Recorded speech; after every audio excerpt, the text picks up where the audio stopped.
حارث نے کہا کہ اس صورت میں چونکہ یہ تمہارے دین کا دستور ہے پھر تمہارا دین ہی سچا دین ہے، اور اگر تم اپنے غصے اور جذبات پر نہیں چلتے بلکہ تم اسی طرح پیش آتے ہو جیسے تمہارا دین طلب کرتا ہے پھر تمہاری مخالفت کی کوئی وجہ نہیں۔ ارطغرل نے کہا کہ تم وہ آدمی ہو جس کی پیروی کی جائے، براہ مہربانی مجھے بتائیں آپ کے دین میں آنے کے لیے مجھے کیا کرنا ہوگا۔ ارطغرل حیرانی کے عالم میں حارث کو مخاطب کرتا ہے، کیا واقعی حارث ایسے فیصلے لمحوں میں نہیں کیے جاتے؟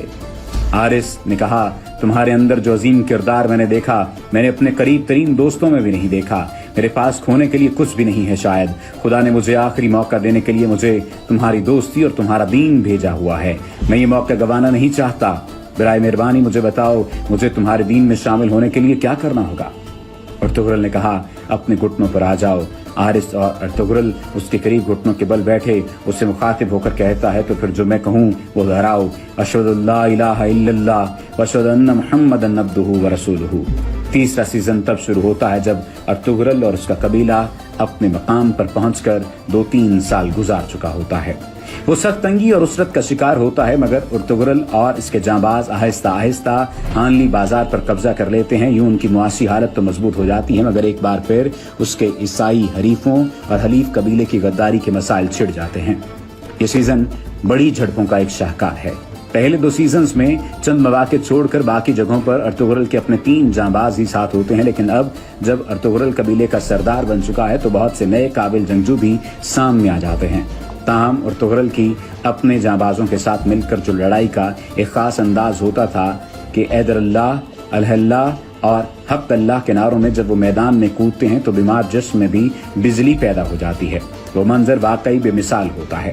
ارطغرل کے 3 خصوصی جانباز ہوتے ہیں، ان میں سے ایک کلہاڑی استعمال کرتا ہے، دوسرا دونوں ہاتھوں میں تلوار اور تیسرا ڈھال اور تلوار، جبکہ ارطغرل بائیں ہاتھ سے تلوار اور دائیں ہاتھ میں ساتھ ہی خنجر استعمال کرتا ہے۔ چوتھے سیزن میں ارطغرل کا راجہ حصار پر بھی قبضہ کر لیتا ہے اور صلیبیوں کی بھی گردن مروڑ دیتا ہے اور سوخت کی طرح مراجعت بھی کر جاتا ہے۔ یوں ہی اس سیزن کا اختتام ہوتا ہے۔ ارطغرل کا کردار ایک بہت مضبوط ایمان، اعلیٰ اخلاق اور بہادری کا حامل ایک ایسا نوجوان ہے جس کا دل جہاد کی محبت سے لبریز ہے، شہادت جس کی منزل ہے اور قبیلے کی روایات کا تحفظ جس کا فریضہ ہے۔ ایسا کردار کہ جو بھی دل میں ٹھان لیتا ہے اسے پورا کر کے ہی دم لیتا ہے۔ اس کی بیوی حلیمہ کا کردار بھی ایک بہت مثبت اور مثالی کردار ہے، محبت، حلم اور بربادی کا شاہکار جو ہماری ماؤں بہنوں کو ایک بہترین رستہ دکھا سکتا ہے۔ اس کی ماں حائمہ کا کردار شاید سب سے زیادہ مؤثر ہے۔ اس خاتون نے جس طرح اپنے کردار میں ڈوب کر اس کو ادا کیا ہے وہ بے مثال ہے۔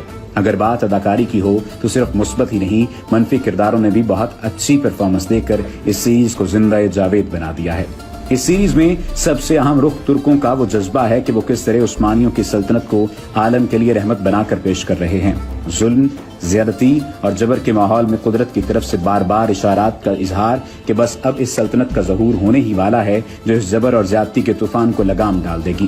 اس کے لیے انہوں نے ابن عربی اندلسی کے نام سے کتب کا کردار تخلیق کیا ہے جو تکوینی امور اور اشارات کی وجہ سے ارطغرل کے ہر مشکل میں روحانی طور پر مددگار رہتا ہے اور تنگی کے وقت میں اس کے کام آتا ہے۔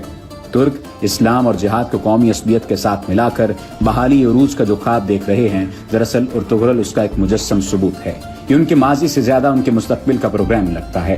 اللہ ان کے نیک ارادوں میں ان کو کامیابی نصیب فرمائے۔ اللہ کریم ان کے کرداروں کو اس بہترین کام کی وجہ سے دنیا میں کامل ہدایت اور آخرت میں اپنا خصوصی قرب نصیب فرمائے۔ میں تو ان کے لیے بہت ساری دعائیں کرتا ہوں۔ آج اگر اسکرین سے امت کو بچانا ممکن نہیں تو کم از کم امت کو اچھی چیز تو دی جا سکتی ہے۔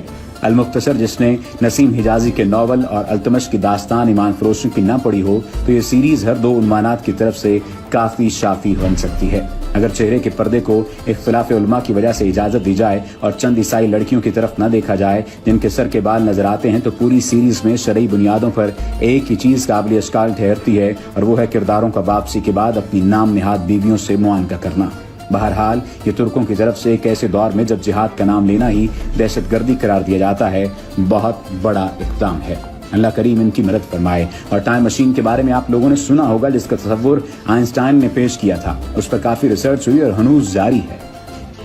اس کا مقصد یہ تھا کہ انسان ماضی میں جا سکے اور مستقبل بھی دیکھ سکے جو ایک طرح سے ناممکن ہے۔ اس کا مطلب یہ ہے کہ اس ٹائم مشین کو بنانے میں ترکی کافی حد تک ارطغرل ڈرامے کی صورت میں کامیاب ہوئے ہیں۔ اس سیریز نے ہمیں ایک حقیقی ٹائم مشین کی طرح 1200 صدی عیسوی کی سیر کرائی ہے. ہم نے دیکھا کہ 800 سال پہلے مسلمان زندگی کیسے گزارتے تھے. ہم نے دیکھا کہ قبائل کس طرح روایات کی قدر کرتے تھے. ہم نے دیکھا کہ اس وقت خیموں کی کتنی عجیب فضا تھی. ہم نے مجاہد دیکھے, ہم نے شہدا دیکھے, ہم نے ارطغرل دیکھا, ترگت, بامسی اور روشان دیکھے جو ہم نے سنا بھی نہیں تھا, اس سے آشنا ہوئے. ہم نے پیار اور وفا دیکھا. ہم نے ہائمہ انا اور سلیمان شاہ کا رول دیکھے, کس طرح انصاف اور بچوں کی پرورش کی. ہم نے اس زمانے کی شادیاں اور دعوتیں دیکھی. ہم نے چنگیز خان کے ظلم دیکھے جو اب تک صرف سنتے آ رہے تھے. ہم نے ہلاکو خان اور برقع خان دیکھے. ہم نے ابن العربی اور سفید داڑھی والے دیکھے. ہم نے مسلمانوں کے جنگی مہارتیں, جال بچھانا اور جال توڑنا دیکھے. اور ہم نے خطوط کے ذریعے پیغامات بھیجنا دیکھا. ہم نے وہ زمانہ دیکھ لیا جس زمانے میں موبائل فون اور دیگر نئی ٹیکنالوجی نہیں تھی. ہم نے سرداروں کا زمانہ دیکھا. ہم نے سلطان دیکھے. یہ ہوتی ہے اصل ٹائم مشین جو چند ہی ساعتوں میں تابناک ماضی کی سیر کرائے اور پھر واپس لا کر اس پر سوچنے پر مجبور کرے. ڈرامے کے اختتام پر ایسا محسوس کیا کہ محمد بوزداغ نے بہت جلد ہمیں 20ویں صدی سے 12ویں صدی میں منتقل کیا اور اس تابناک ماضی کی سیر کرا کر واپس 20ویں صدی میں لا کر چھوڑ دیا. اللہ ارطغرل غازی پر رتبہ بلند فرمائے اور ان پر ہزاروں رحمتیں ہوں. اور ویڈیو دیکھنے کے لیے سبسکرائب کریں, بیل آئیکن کو پریس کیجیے تاکہ آپ کو نوٹیفیکیشن مل سکے.